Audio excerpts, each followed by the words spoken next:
झारखंड में कल चुनाव से पहले बीजेपी के सांसद निशिकांत दुबे ने एक बड़ा आरोप लगाया। निशिकांत दुबे का कहना है कि लोहरदगा में जमीयत उलेमा ने मुसलमानों से इंडिया गठबंधन को वोट डालने की अपील की है। निशिकांत दुबे ने जमीयत उलेमा की तरफ से जारी अपील की वो चिट्ठी भी पोस्ट की। सवाल पूछा, क्या ये देश मुसलमानों के कानून से चलेगा? ये फतवा भारत की एकता और अखंडता पर प्रहार है।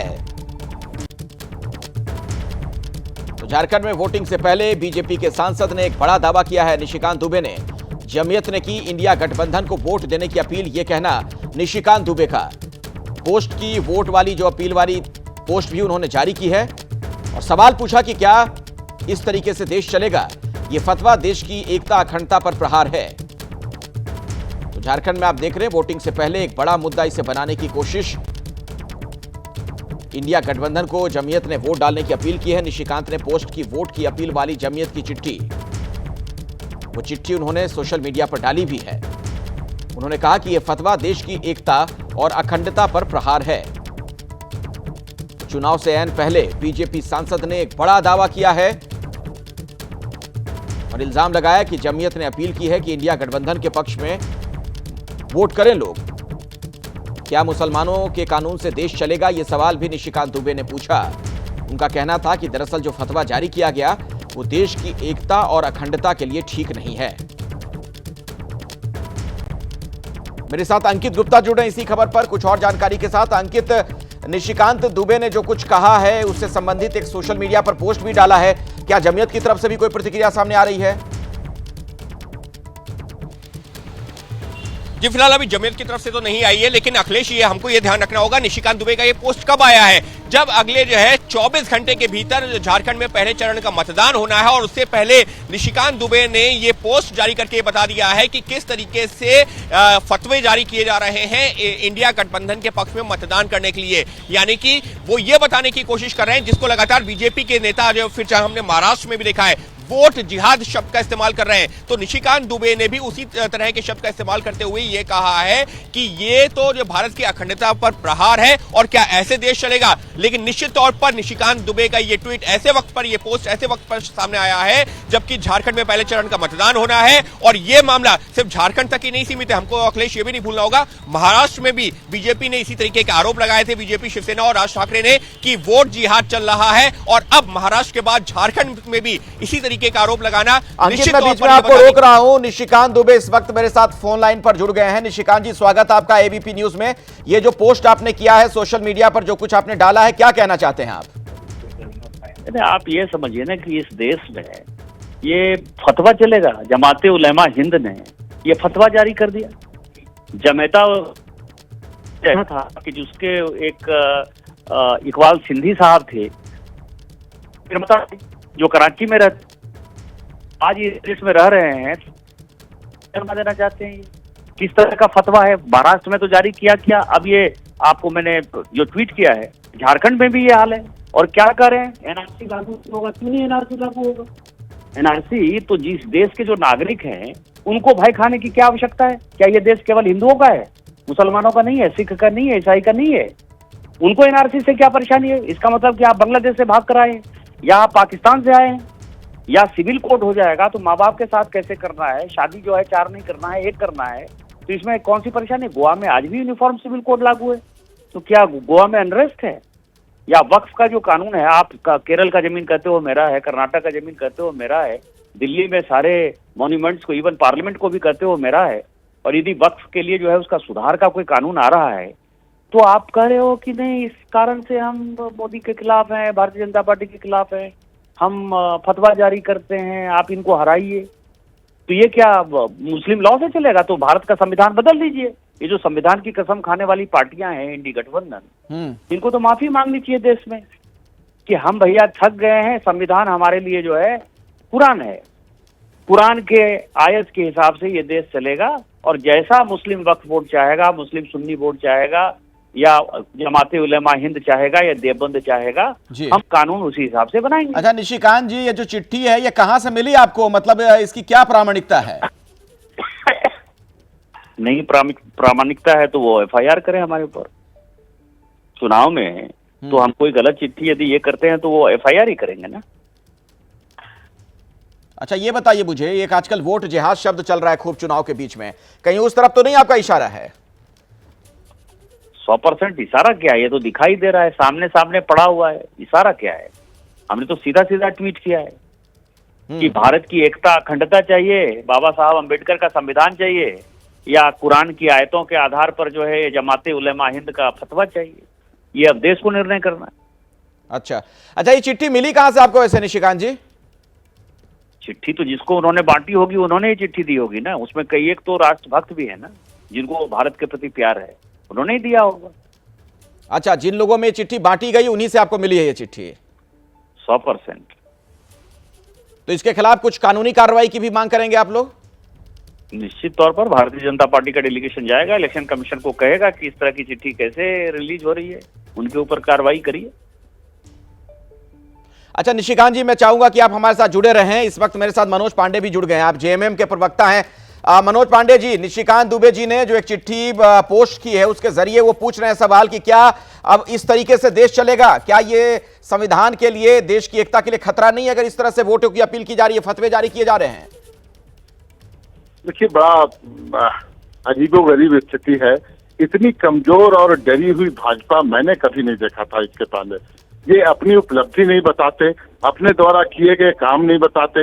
ये हिंदू मुसलमान एकमात्र विषय है जिस पर ये वोटों का ध्रुवीकरण करना चाहते हैं। अभी जो ताजा उदाहरण जिस वाकयात की चर्चा आप कर रहे हैं, क्या जमात इस्लामी जिसका जो भी संगठन हो, क्या उसने प्रेस विज्ञप्ति जारी की? ये निशिकांत जी तक कैसे पहुंच गया? अरे ये बीजेपी वो कह रहे हैं कि चिट्ठी जिन लोगों के बीच बांटी गई उनसे ये चिट्ठी उन्हें मिली है। मैं बता रहा हूँ fabricated document BJP IT cell तैयार करती है। कई एक तरह के ऐसे गुमराह करने वाले दस्तावेज बनाए जाते हैं और इनको लगता है। निशिकांत जी, आप जवाब देना चाहेंगे? झारखंड मुक्ति मोर्चा के प्रवक्ता हैं मनोज पांडे, कह रहे हैं कि आईटी सेल ने तैयार की चिट्ठी है। काम पर कोई वोट मांगिए। जवाब दीजिए मनोज पांडे जी, एक मिनट। निशिकांत जी हमारे साथ। निशिकांत जी, मैं चुनाव आयोग जा रहा हूँ, मैं थूथू मैं नहीं करता। आप गलत काम कर रहे हैं। मैं चैनल पर इसी दिन जाता कभी डिबेट पर। आप मेरा इंटरव्यू ले लिए, बात खत्म हो गई। मैं आपका जवाब देने के लिए तैयार नहीं हूँ। मैं आज तक जो है अपने 4 साल के 4 टर्म सांसद हो गया, मैंने कभी टीवी डिबेट में हिस्सा नहीं लिया। मैं तूतू मैं पढ़ता ही नहीं। नहीं वो तूतू मैं नहीं। निशिकांत जी वो कह रहे हैं कि ये आईटी सेल की तरफ से जारी की गई चिट्ठी है। मैंने कहा ना कि मैं चुनाव आयोग जा रहा हूँ, आपने क्यों ले लिया उनको? आप उनसे जो पूछना है वो पूछते रहिए, मैं उनका जवाब देने के लिए थोड़े हूँ। जी ठीक है, बहुत बहुत धन्यवाद निशिकांत दुबे जी हमारे साथ जुड़ने के लिए। झारखंड मुक्ति मोर्चा के प्रवक्ता भी हमारे साथ मौजूद हैं। आपने सुना मनोज जी, निशिकांत दुबे ये कह रहे हैं कि वो चुनाव आयोग जाएंगे। वो कह रहे हैं कि चुनाव आयोग वो जाएंगे। मेरी बात सुन लीजिए, निशिकांत जी बहुत अनुभवी हो गए, पुराने नेता हैं, लेकिन अगर जवाब होता तो वो निश्चित जवाब दे देते। उनके पास जवाब नहीं है। अरे काठ की हांडी कितने बार चढ़ाइएगा? मुस्लिम हिंदू करके वोट लेते हैं। अरे काम पर वोट लीजिए निशिकांत जी, कुछ विकास की बातें गिनवाइए, उस पर वोट लीजिए। मैं यह सुझाव दूंगा। नहीं तो ये फतवा जो जारी किया गया सही है, आपको सही लगता है? अरे फतवा जारी करेगा तो जिस संगठन जारी करेगा वो बोलेगा ना कि मैंने फतवा जारी किया। प्रेस विज्ञप्ति जारी करेगा ना कि वो बंटवाएगा। निशिकांत दुबे कह रहे हैं कि मैं चुनाव आयोग जा रहा हूं, प्रमाणिक है ये सारी चीजें उनके पास। अरे ये लोग दिन भर में 5 बार चुनाव आयोग जा रहे हैं। इन लोग के पास कोई काम बचा नहीं है। इस तरह की बातें करके अपना जो हताशा है वो दर्शा रहे हैं ये लोग। तो आपको नहीं लगता कि इस कार्रवाई होनी चाहिए ऐसे संस्थानों के प्रति भी जो लोग इस तरह के फतवे जारी कर रहे हैं धार्मिक संगठन की तरफ से, जो बात कही जा रही है? देखिए, कार्रवाई करना नहीं करना ये सब चुनाव आयोग का विशेषाधिकार है, उनके अधिकार क्षेत्र में है। नहीं आप ये कह रहे हैं ना कि बीजेपी वाले इस तरीके का जो काम कर रहे हैं, ध्रुवीकरण के लिए कर रहे हैं, वोटों के ध्रुवीकरण के लिए कर रहे हैं, धर्म का इस्तेमाल ना हो वोट के लिए, तो ये धर्म का इस्तेमाल नहीं हो रहा है क्या? वही मैं बात बता रहा हूँ कि जिस तरह की कवायद भारतीय जनता पार्टी की आईटी सेल कर रही है, अब एक दिन चुनाव को बचे हैं, तब इस तरह के हथकंडे अपना रहे हैं। इनको दिख रहा है सुनामी और लहर हेमंत सोरेन के पक्ष में, इंडिया गठबंधन के पक्ष में। लेकिन मनोज पांडे जी, आप खुलकर ये क्यों नहीं कह रहे हैं कि हाँ इस तरह के संगठन के खिलाफ भी कार्रवाई होनी चाहिए जो वोट की अपील कर रहे हैं धर्म के नाम पर? चाहिए। बीजेपी आईटी सेल जो इस तरह के फर्जी दस्तावेज बनाती है उस पर कार्रवाई होनी चाहिए। और अगर जमीयत की तरफ से ये जारी किया गया होगा तो? अगर जमीयत का अगर ये साबित हो जाए कि किसी संगठन ने ऐसे फतवे जारी किए तो कार्रवाई होनी चाहिए। अधिकार है चुनाव आयोग को, एकदम करना चाहिए। नहीं तो निशिकांत दुबे तो अभी हमारे साथ जुड़े हुए थे, हालांकि वो कह रहे थे मैं तू मैं नहीं पढ़ूंगा, लेकिन वो कह रहे थे कि मैं जा रहा हूं, चुनाव आयोग जा रहा हूं ये चिट्ठी लेकर। नहीं, जाना चाहिए। चुनाव आयोग कस्टोडियन है। चुनाव आयोग एक निष्पक्ष चुनाव हो, भयमुक्त चुनाव हो, उसकी जिम्मेवारी चुनाव आयोग को है। सभी को जाना चाहिए और ये जाए और दस्तावेज दें, सबूत दें।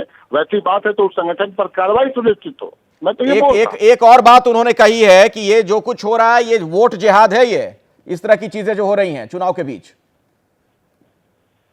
देखिए, वोट जिहाद है क्या है नहीं है ये सब शब्दावली उन्हीं के पास है। हम तो उम्मीद करते हैं उनसे कि वो हमारे सांसद हैं, पुराने सांसद हैं। कभी कभी इस तरह की आवाज जो इनकी एक दमखम के साथ एक आवाज सुनाई पड़ती है इन विषयों पर, कभी संसद में 1,36,000 करोड़ रुपया झारखंड को वापस दिलवाने में भी ये जज्बा दिखना चाहिए, ये जोशो खरोश दिखना चाहिए। चुनाव के समय फिर शुरू हो गए और फिर 4.5 साल फिर जनता को लूटने का काम, अपने पूंजीपति मित्रों को कैसे उपकृत करें, कैसे अडानी का लोन माफ हो, यही सब तो इनका विषय है। तो इस तरह की कवायद करके वो सोच रहे हैं हम चुनावी बेतरनी पार कर जाएंगे। गलतफहमी में है ये लोग। नहीं तो आपको क्या लग रहा है कि ये चिट्ठी जो जारी की गई है ये चुनाव को प्रभावित करने का मकसद इसके पीछे आप देख रहे हैं बीजेपी का? हाँ, बिल्कुल, वोटों का ध्रुवीकरण और कुछ नहीं। अच्छा, और जमीयत ने अगर ये फतवा जारी किया उसमें आपको कोई आपत्ति नहीं है?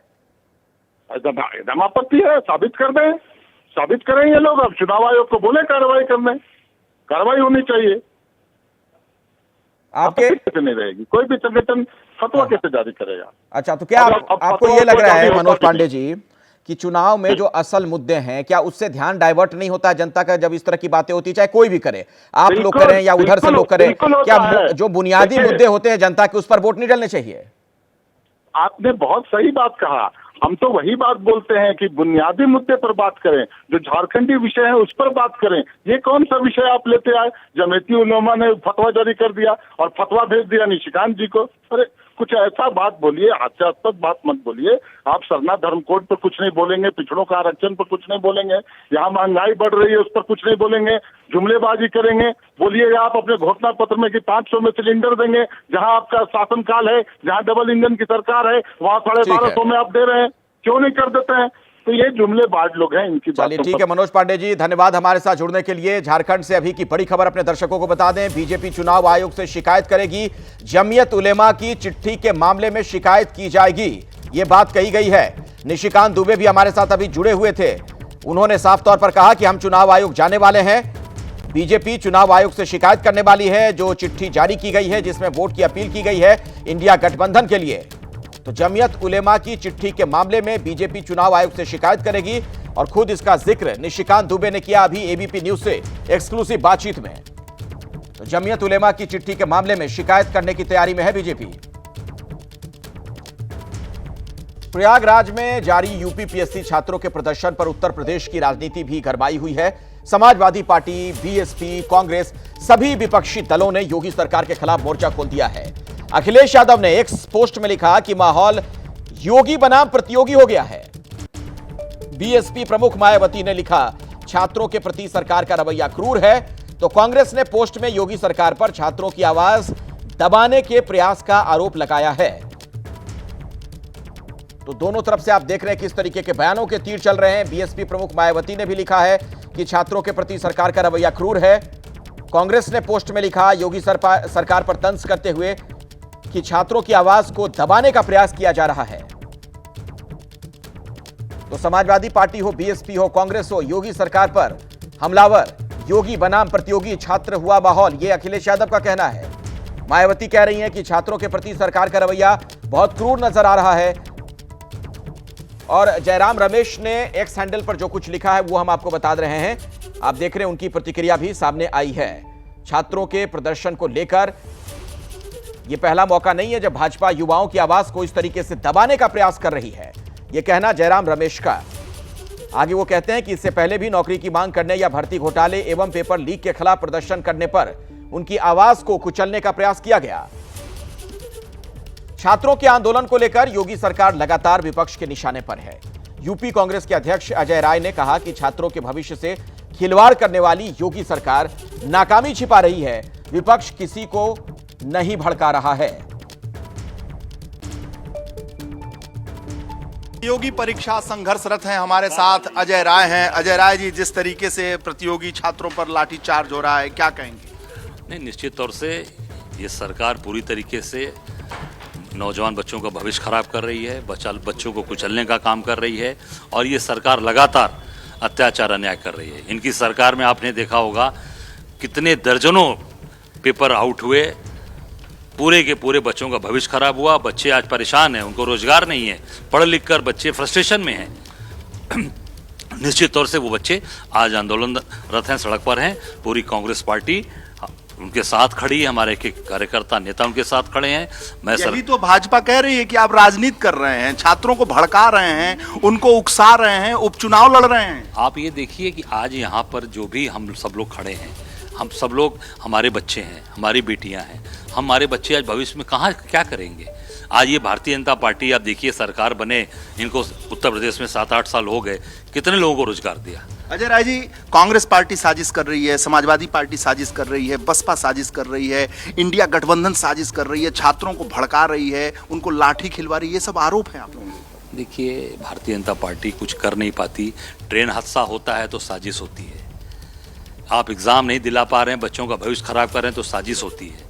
सारे काम में साजिश समझ में आ रहा है। काम कुछ करना है नहीं, आपको साजिश की बात करते हो। सबसे बड़े साजिश करता इस देश के अंदर अगर कोई है तो भारतीय जनता पार्टी है, मोदी और अमित शाह, और उसमें पूरी तरीके से योगी शामिल हो गए, जो पूरे देश को साजिश के तहत आज बांट रहे हैं, पूरे देश के अंदर बवाल करा रहे हैं।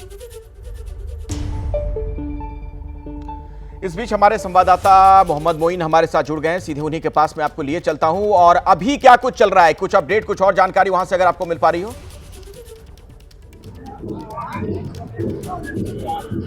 देखिए, यूपी लोक सेवा आयोग के खिलाफ प्रतियोगी छात्रों के प्रदर्शन का आज दूसरा दिन है। तकरीबन 27 से 28 घंटे बीत गए हैं, लेकिन प्रतियोगी छात्र लगातार डटे हुए हैं। जो सड़क है लोक सेवा आयोग के बाहर की, इसी तरीके से प्रतियोगी छात्रों की भीड़ से पटी पड़ी हुई है। धूप बहुत तेज है आज, लेकिन उसके बावजूद जो आंदोलनकारी छात्र हैं, उनके उत्साह में कहीं कोई कमी देखने को नहीं मिल रही है। आज भी हजारों की संख्या में छात्र यहाँ पर मौजूद हैं। आज भी 2 बार बातचीत की कोशिश की गई। सुबह के वक्त डीएम और पुलिस कमिश्नर आए, उन्होंने छात्रों को समझाने की कोशिश की। उसके बाद आयोग के सचिव यहाँ पर आए, उन्होंने छात्रों के सामने अपनी बात रखी। लेकिन छात्र हैं, उनका ये कहना है कि हमें एक दिन में ही परीक्षा चाहिए, नॉर्मलाइजेशन नहीं चाहिए। आयोग अपने इस फैसले को बदल दे, हम तुरंत आंदोलन खत्म कर देंगे, हम यहाँ सड़कों पर नहीं रहना चाहते हैं। हमारे साथ कुछ छात्र भी हैं, उनसे बातचीत कर लेते हैं, जानने की कोशिश करते हैं। बताइए, ये आंदोलन कब तक चलेगा? सर, जब तक हमारी मांगे पूरी नहीं हो सकती। हम लोग का मांग यही है कि एक शिफ्ट एग्जाम कराइए एक दिन में, और नॉर्मलाइजेशन मत करिए, क्योंकि इससे बच्चों का हानि होगा। पहली बात समस्या ये है कि नॉर्मलाइजेशन सबसे बड़ा मुद्दा ये बिल्कुल कि नॉर्मलाइजेशन कराया जाना, नॉर्मलाइजेशन को खत्म किया जाना चाहिए, ये एक सूत्रीय मांग है। बताइए, करीब 30 घंटे का 29-30 घंटे का वक्त हो गया है, लेकिन आप लोगों के चेहरे पे अभी भी थकावट नहीं दिख रही है। बिल्कुल, ये नौजवानों का खून है, उबलता हुआ खून है, थकान तो दिखने की संभावना ही नहीं है। जिस प्रकार वायु का उल्टा पर्यायवाची युवा होता है और वायु किस प्रकार से विनाश कर सकती है, उस प्रकार से युवाओं की शक्ति है, छात्रों की शक्ति है। और इस तानाशाह जो संजय सिन्हा और उसके गुंडे अंदर बैठे हैं, उस तानाशाह प्रशासन के ये आंदोलन हम कब तक चलेंगे? ये आंदोलन जब तक हम लोगों को नोटिस नहीं मिल जाएगी तब तक चलेगा। किस चीज की नोटिस चाहते हैं? यहाँ पर भैया मैं बताना चाहूंगा कि यहाँ पर जर्रा आग है, ये प्रयाग है। यहाँ पर हम लोग तब तक नहीं हटेंगे जब तक हम लोगों को नोटिस नहीं आ जाए। क्या चाहते हैं हम? देखिए, नॉर्मलाइजेशन जो ये प्रक्रिया शुरू की है, इसके खिलाफ हम लोग का जब तक ये हटा नहीं दी जाती है, जब तक एग्जामिनेशन की मांग हमारी नहीं मान ली जाती है, तब तक आंदोलन चलेगा। चाहे हमें जेल भेज दीजिए, चाहे लाठी चलाइए, कुछ भी करिए। आपको बताऊं कि लगातार यहाँ पुलिस प्रशासन करिए कि आंदोलन मत जाइए आप लोग, फिर भी हम लोग लगातार छात्रों के हितार्थ यहाँ खड़े हैं, और जब तक छात्रों की मांग नहीं मानी तब तक लड़ाई लड़ते रहेंगे। बिल्कुल कहा जा सकता है कि 29-30 घंटे का वक्त बीतने के बावजूद छात्रों के उत्साह में कोई कमी नहीं है, न थकावट नजर आ रही है, न वो डरे हैं। उनका कहना है कि जब तक हमारी मांग पूरी नहीं होगी तब तक हम यहाँ इसी तरीके से डटे रहेंगे, अपनी मांगों को मनवा कर ही यहाँ से वापस जाएंगे, भले पुलिस गिरफ्तारी करे या कोई भी कार्रवाई की जाए। ये तो छात्रों की बात हुई, लेकिन इस आंदोलन के नाम पर जमकर राजनीति भी हो रही है। विपक्ष के तमाम नेता जिस तरीके से कूद पड़े हैं इसमें, इस पर हमारी नजर बनी रहेगी। अभी एक बड़ी खबर आ रही है जयपुर से, जहां पर एसआई भर्ती परीक्षा रद्द करने की मांग को लेकर 2 छात्रों ने पिछले 48 घंटों से वो 2 छात्र पानी की टंकी पर चढ़े हुए हैं। ये छात्र परीक्षा रद्द करने के साथ सीएम भजनलाल से मिलने की मांग भी कर रहे हैं। पुलिस प्रशासन की टीम उन्हें समझाने की कोशिश कर रही है, लेकिन वो सीएम से मिलने की मांग पर अड़े हुए हैं। ये देखिए तस्वीर सामने है आपके, तो पानी की टंकी पर चढ़ गए हैं ये दोनों। कैबिनेट मंत्री डॉक्टर किरोड़ी लाल मीणा छात्रों को समझाने के लिए मौके पर पहुंचे। इनका कहना है कि मुख्यमंत्री से इनकी मुलाकात करवाई जाए। दो छात्रों के टंकी पर चढ़ जाने के बाद प्रशासन हरकत में आया और सुरक्षा के लिए आप देख सकते हैं कुछ इस तरीके से जालियां लगाई गई हैं ताकि अगर ये कूदें तो उनको किसी प्रकार का नुकसान ना हो। इसके अलावा पुलिस का भी यहाँ पर माकूल इंतजाम किया गया है, लेकिन बड़ी बात यह है कि अब तक प्रशासन की तरफ से इन दोनों छात्रों की समझाइश की कोई कोशिश नहीं की गई। ये बीच पार्क में ये पानी की एक ऊंची टंकी है और इसी पर ये दोनों छात्र 10 नवंबर से चढ़े हुए हैं। लगभग 50 घंटे बीत चुके हैं और इन लोगों की यही मांग है कि एसआई की परीक्षा को रद्द किया जाए। फिलहाल यहाँ पर पुलिस का इंतजाम किया गया है ताकि प्रतिकूल परिस्थितियों से निपटा जा सके। इसके अलावा दमकल की गाड़ी को भी यहाँ रखा गया है और सरकार में शामिल मंत्री डॉक्टर किरोड़ी लाल मीणा यहाँ पर आएंगे इन छात्रों से बातचीत करने के लिए। इस तरीके की सूचना भी सामने आ रही है। तो 50 घंटे हो गए, दोनों छात्र पानी की टंकी पर उसी तरीके से मौजूद हैं और इनका कहना है कि इनकी सीएम से मुलाकात करवाई जाए। महाराष्ट्र के चिमूर में प्रधानमंत्री मोदी की चुनावी रैली, विपक्ष पर जमकर बरसे हैं प्रधानमंत्री मोदी। विपक्ष देश को पीछे ले जा रहा है। प्रधानमंत्री ने कहा, अघाड़ी मतलब भ्रष्टाचार के सबसे बड़े खिलाड़ी। सुनिए। बात मानोगे ना? जरा जोर से बताइए, मानोगे ना? साथियों, बीजेपी और महायुति सरकार हमारा जो सबका साथ सबका विकास का मंत्र है, उसी को लेकर के हम काम कर रहे हैं। मैं गरीब के जीवन की मुश्किलों को समझता हूं, इसलिए आपका जीवन आसान बनाने के लिए दिन रात काम करता हूं। हमारी सरकार में करोड़ों गरीबों को पीएम आवास मिले। हमारी सरकार में करोड़ों गरीबों को मुफ्त इलाज की गारंटी मिली। नई सरकार बनते ही हमने आयुष्मान योजना का लाभ 70 वर्ष से अधिक उम्र के सभी बुजुर्गों को भी दे दिया। हमने गांव-गांव सड़क पहुंचाई, बिजली पहुंचाई। करोड़ों परिवारों को जल जीवन मिशन के तहत पानी का कनेक्शन मिला। अकेले चिमूर में ही 16 लाख परिवारों को मुफ्त राशन मिल रहा है, ताकि गरीब के घर का चूल्हा जलता रहे। गरीब कल्याण की योजनाओं का सबसे ज्यादा लाभ हमारे वंचित समाज को हुआ। दलित हो, पीड़ित हो, शोषित हो, आदिवासी हो, ओबीसी हो, उनको मिला। और ऐसे ही प्रयासों से पिछले 10 साल में 25 करोड़ लोग गरीबी से बाहर निकले हैं। महायुति की सरकार इस क्षेत्र में भी गरीबों को मजबूत करने के लिए, उन्हें नए अवसर देने के लिए काम करेगी। साथियों, हमें महाराष्ट्र को समृद्ध बनाने के लिए हमारे किसानों को समृद्ध बनाना है। आज यहां किसानों को पीएम किसान सम्मान निधि का फायदा मिल रहा है। महायुति सरकार साथ में नमो शेतकरी योजना का डबल फायदा भी दे रही है। चंद्रपुर जिले में और इस क्षेत्र में धान की पैदावार भी होती है।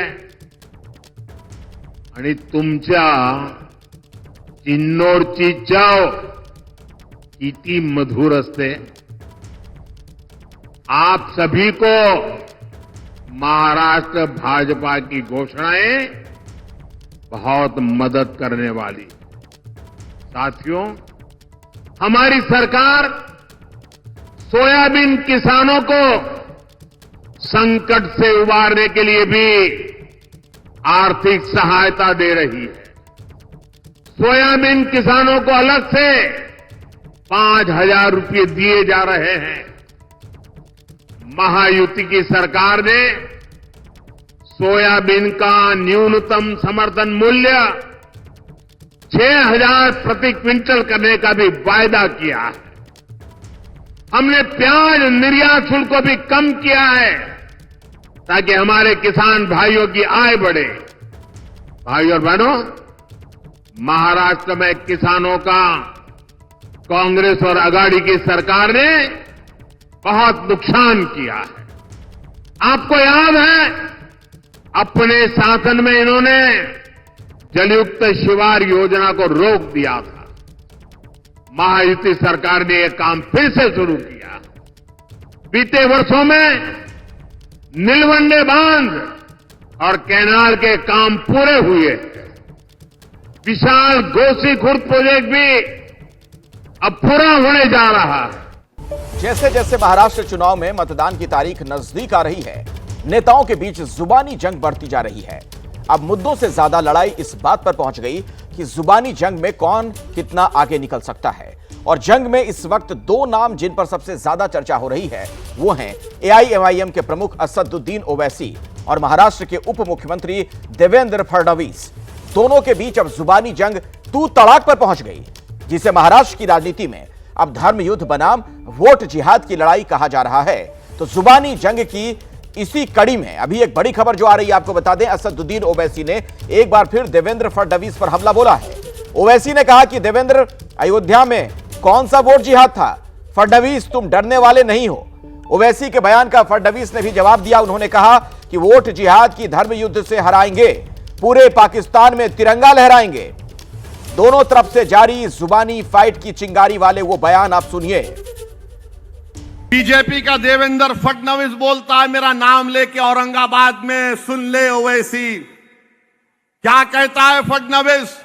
जिहाद की बात करता है। वोट जिहाद होता है।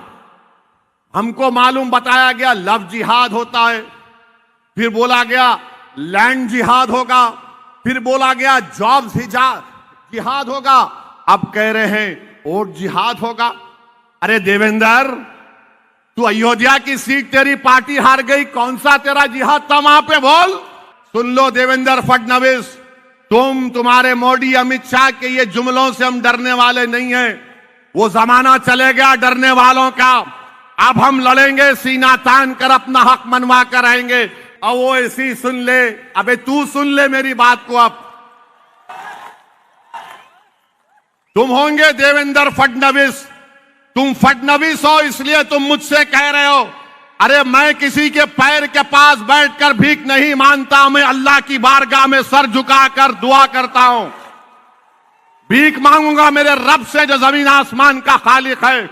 मेरे मुकद्दर में कामयाबी है तो कोई माइका लाल उसको नहीं रोक पाएगा इंशाअल्लाह ताला।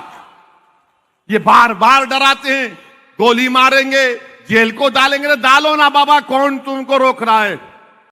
आजकल तो ये ओवैसी भी यहाँ आने लगा है। मेरे हैदराबादी भाई, उधर ही रहना, इधर को मत आना, इधर को तुम्हारा कोई कामा नहीं है।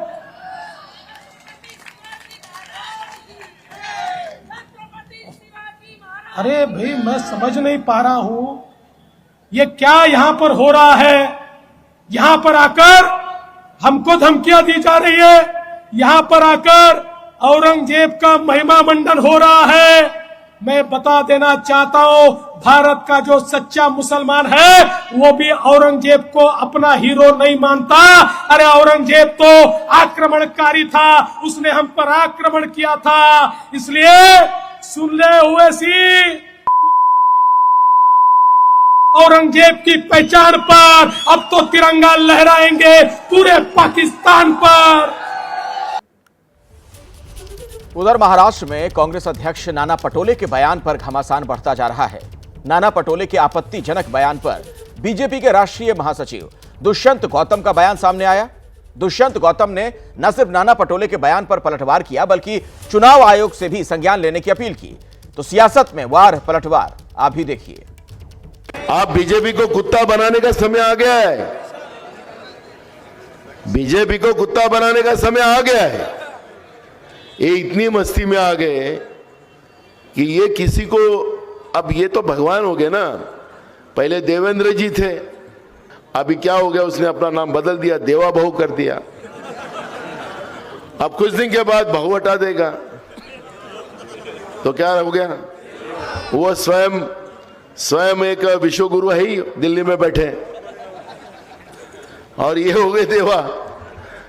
अपने आप को भगवान समझते हैं, हम तो इंसान हैं। नाना पटोले जी ने कहा है कि बीजेपी को कुत्ता बनाने की जरूरत है, कैसे देखते हैं इसको? देखिए, जब व्यक्ति को हार दिखती है, कांग्रेस हार की ओर जा रही है, तो दिमाग खराब होना ही है, पागलपन आना ही है। इसके लिए पागल कुत्तों की तरह व्यवहार करना और हमें कुत्ता बताना, हम कुत्ता बना देंगे, तो हम तो अगर कुत्ते भी बने तो वफादार होंगे, देश के वफादार होंगे, समाज के वफादार होंगे, जनता के वफादार होंगे। इसलिए इनको ऐसे शब्दों को इस्तेमाल कर रहे हैं, मुझे लगता है इलेक्शन कमीशन को भी इसका संज्ञान लेना चाहिए।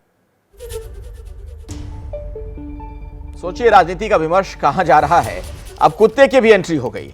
किस तरीके के बयान दिए जा रहे हैं, यानी जनता के जो असल मुद्दे हैं वो गायब दिखते हैं और बयानों की बहार है। सबसे आसान इन नेताओं को यही लगता है जिस तरीके से बयान देते हैं कि जनता के जो बुनियादी मुद्दे हैं उसे कैसे हटा दिया जाए विमर्श से। और आप देख रहे हैं हर तरफ से बयानों के तीर चल रहे हैं, चाहे असदुद्दीन ओवैसी की बात हो या फिर भारतीय जनता पार्टी के नेताओं की बात हो, कांग्रेस के नेताओं की बात हो।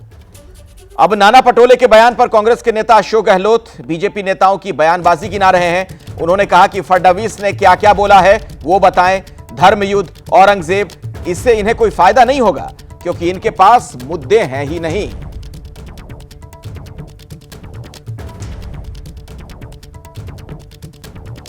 मेरे साथ कांग्रेस के वरिष्ठ नेता, राजस्थान के पूर्व मुख्यमंत्री अशोक गहलोत जी हैं। सर, स्वागत है आपका एबीपी न्यूज पर। राष्ट्र के भी प्रदेश अध्यक्ष नाना पटोले, वो कहते हैं कि बीजेपी को कुत्ता बनाने का वक्त आ गया है, क्या कहेंगे आप इसमें? नहीं, मुझे इसकी जानकारी बिल्कुल नहीं है। आप कह रहे हैं, आपसे मैं सुन रहा हूँ, मैं पता करूंगा क्या बोले, एक्चुअल में क्या संदर्भ था उनका। सर, साथ ही फडणवीस क्या बोले? फडणवीस जी औरंगजेब की बात कर रहे हैं फिर से चुनाव में, उस पर क्या कहेंगे आप? यही तो मैं कह रहा हूँ, ये पता नहीं क्या बोल रहे हैं।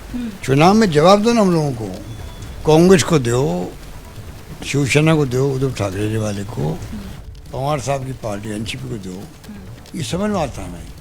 पर ये जो बटोगे कटोगे समझ नहीं आता है। तो ये जो बोल रहे हैं मैं समझता हूँ नुकसान इन्हीं को है। गहलोत जी, चुनाव में फिर से औरंगजेब का मुद्दा उठाया जा रहा है, माइनॉरिटीज़ के वोट को इम्पैक्ट करने की कोशिश की जा रही है, क्या कहेंगे? बीजेपी ने फिर से एक शुरुआत की है, धर्म युद्ध की बात करते हैं फडणवीस, धर्म युद्ध को कहाँ देखते हैं आप महाराष्ट्र? ये इनके पास कोई इश्यू नहीं है, उपलब्धि नहीं है। ये क्या करेंगे? अगर उपलब्धि होती तो उपलब्धि पर चुनाव लड़ा जाता। आज सरकार इनकी है, मान लीजिए हॉर्स ट्रेडिंग से बनी है। हॉर्स ट्रेडिंग से बनना कितना खतरनाक है ये आप जानते हो। मध्य प्रदेश में भी, कर्नाटक में भी, महाराष्ट्र में भी, राजस्थान में ये कर नहीं पाए। उन्होंने पूरी कोशिश कर ली, सरकार घिरे वहाँ पर, मुँह की खानी पड़ी। तो ये स्थिति इनकी बनी हुई है। तो इसलिए मेरा मानना है कि ये जो है, ये इनकी तोड़ फोड़ में इनका यकीन है। मुद्दों में बात नहीं कर रहे हैं लोग। सरकार इनकी है महाराष्ट्र में, मान लीजिए हॉस्टलिंग की बातें बन गई है, तो अपनी उपलब्धियों में क्यों नहीं लड़े जा रहा है कि हमने 3 साल या 2 साल जो भी इनके पास रहे हैं, हमारी उपलब्धियाँ रही है, उस पर बात क्यों नहीं कर रहे लोग? उपलब्धियों की बात करनी चाहिए इनको। तो हम उसके लिए कमी बताते हुए ये कमी इनके अंदर है, उल्टा हो रहा मामला।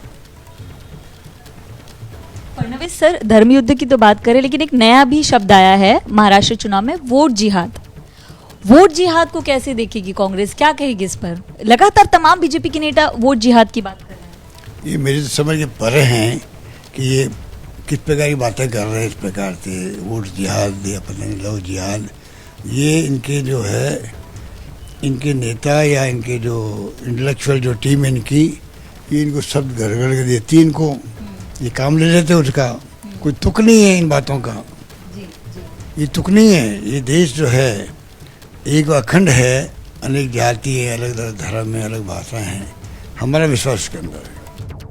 और अब अगली खबर, तेलंगाना के सीएम रेवंत रेड्डी पर भ्रष्टाचार के आरोप लगाते हुए प्रदेश के पूर्व सीएम केसीआर के बेटे बीआरएस के कार्यकारी अध्यक्ष केटी रामाराव ने दावा किया कि इस साल फरवरी में सीएम रेवंत रेड्डी के बहनोई की एक कंपनी को 1000 करोड़ से ज्यादा का सरकारी टेंडर दिया गया, जबकि वो महज 2 करोड़ मुनाफे वाली कंपनी है। केटी रामाराव ने केंद्र सरकार से मांग की कि सरकार एजेंसियों के जरिए इसकी जांच कराए। आखिर उनके आरोप के पीछे का आधार क्या है, इस पर बात की है एबीपी न्यूज संवाददाता जैनेंद्र कुमार ने। रामाराव साहब हमारे साथ हैं। सर, गंभीर आरोप आपने लगाए हैं, उंगली सीधा मुख्यमंत्री पर उठाया है। क्या आपका आरोप है और उसकी बुनियाद क्या है? और साथ में ये भी पूछूंगा, मांग क्या कर रहे हैं इस मामले में आप? well, आरोप भी गंभीर है और बुनियाद भी उसका आधार के साथ मैंने आपके सामने रखा है। फरवरी 2024 में गवर्नमेंट ऑफ इंडिया का जो स्कीम है अमृत, उसमें के तेलंगाना सरकार ने टेंडर बुलाया। उन्होंने कुल मिला के 8,888 करोड़ के काम के लिए, और उनमें से एक ऐसी कंपनी है जो रेवंत रेड्डी जी के ब्रदर इन लॉ की कंपनी है। उस कंपनी का नाम है शोधा। इस कंपनी की ना फाइनेंशियल कैपेबिलिटी है ना टेक्निकल एबिलिटी है। ऐसी कंपनी को आज रेवंत रेड्डी सरकार ने जबरदस्ती using their influence, as Rahul Gandhi जो बात करते रहते हैं, crony capitalism, corruption, abuse of power etcetera, वही फॉर्मूला इस्तेमाल करके यहाँ पे तेलंगाना में 1100 करोड़ से ज़्यादा काम उनको सौंपा गया। मैं बस सवाल यही कर रहा हूँ रेवंत रेड्डी जी से और केंद्र सरकार से भी। मैं मोदी जी की स्पीच देखते रहता हूँ, कभी का एक बार ट्विटर में वो कहते रहते हैं कि तेलंगाना एटीएम बन गया। जब आप जानते हो मोदी जी तेलंगाना एटीएम बन गया, हम आए दिल्ली यहाँ पे आधार सहित, आप क्यों ना इन पे एक्शन लो। मैंने कल खट्टर जी से मुलाकात की, हमने सबने, हमारे एमपीज और हमने उनसे रिक्वेस्ट हमने किया कि सर ये बताइए कि 2 करोड़ प्रॉफिट वाली कंपनी 900 करोड़ की काम कैसे करेगी, ये आप हमें समझाइए। उन्होंने कहा कि इस आरोप में डिटेल्ड वो इंक्वायरी कुछ करेंगे प्रिलिमिनरी, फिर बाद में ज़रूरत पड़ा तो एक ऑफिशियल इंक्वायरी भी लॉन्च होगी। आप मांग कर रहे हैं इसमें खुले तौर पर केंद्र सरकार से कि कार्रवाई होनी चाहिए, क्या इसकी शिकायत कर रहा हूं कि जो पूरा कॉन्ट्रैक्ट टेंडर बुलाया गया 8,000 से ज़्यादा, 8,800 करोड़ से ज़्यादा, पहले तो वो रद्द करो। और सेकेंड थिंग ये है कि ये जो करप्शन हुआ है इसको लेके इंक्वायरी बिठाओ। आपकी एजेंसीज हैं, सीवीसी हैं, सीबीआई हैं, ईडी हैं, उनको काम सौंप दीजिए, वो करेंगे काम। क्या आप अपनी तरफ से भी सीबीआई या सीवीसी को ये शिकायत देंगे, पहला? और दूसरा ये भी पूछूंगा कि राहुल गांधी से अगर आप कोई इस इशू पर कोई उनको अपील करना चाहें तो आप क्या करेंगे? राहुल जी बार बार अदानी जी के बारे में कहते रहते हैं कि अदानी जी मोदी जी का पोजीशन का फायदा उठाते हुए पैसे कमाते हैं, पर आज रेवंत रेड्डी क्या कर रहे हैं फिर? और रेवंत रेड्डी के कैबिनेट में जो मिनिस्टर हैं वो क्या कर रहे हैं? वही तो अपना पोजीशन का फायदा अपने फैमिली मेंबर्स को दे रहे हैं। सीधा सीधा मैंने आपको डिटेल में समझाया, बताया। मैं मोदी जी से भी पूछना चाहता हूँ, राहुल जी से भी पूछना चाहता हूँ, आपके जो बातें हैं, crony capitalism, RR tax, Telangana ATM बन गया, ये बात तक ही रहेगी या कुछ कार्रवाई में भी आगे बढ़ेगी? हमें देखना होगा। हम आज बीजेपी के जो यहाँ पे केंद्र सरकार में मंत्री हैं उनके पास आके हमने शिकायत किया। उम्मीद करते हैं कि कुछ कार्रवाई होगी, कुछ जांच होगी, इसका कोई नतीजा निकलेगा। अगर नहीं निकली तो राज्यसभा में सवाल करेंगे, जनता की अदालत में सवाल करेंगे, तेलंगाना में करेंगे और हर जगह दिल्ली फिर वापस आएंगे, फिर सवाल उठाएंगे। प्रयागराज में छात्र आंदोलन पर अभी एक बड़ी खबर आ रही है। डिप्टी सीएम केशव प्रसाद मौर्य की अधिकारियों को सलाह, अधिकारी संवेदनशीलता से मांगे सुने, ये सलाह दी है केशव प्रसाद मौर्य ने। अधिकारी शीघ्र समस्या का समाधान करें, छात्रों का कीमती समय आंदोलन में ना लगे, तैयारी में लगे, इसका ध्यान रखा जाए। तो आप जानते हैं इस मामले का राजनीतिकरण पूरी तरीके से हो चुका है। विपक्ष के तमाम जो नेता हैं वो छात्रों के समर्थन में बयान दे रहे हैं। इस बीच जो डिप्टी सीएम है केशव प्रसाद मौर्य, उनकी सलाह अधिकारियों को।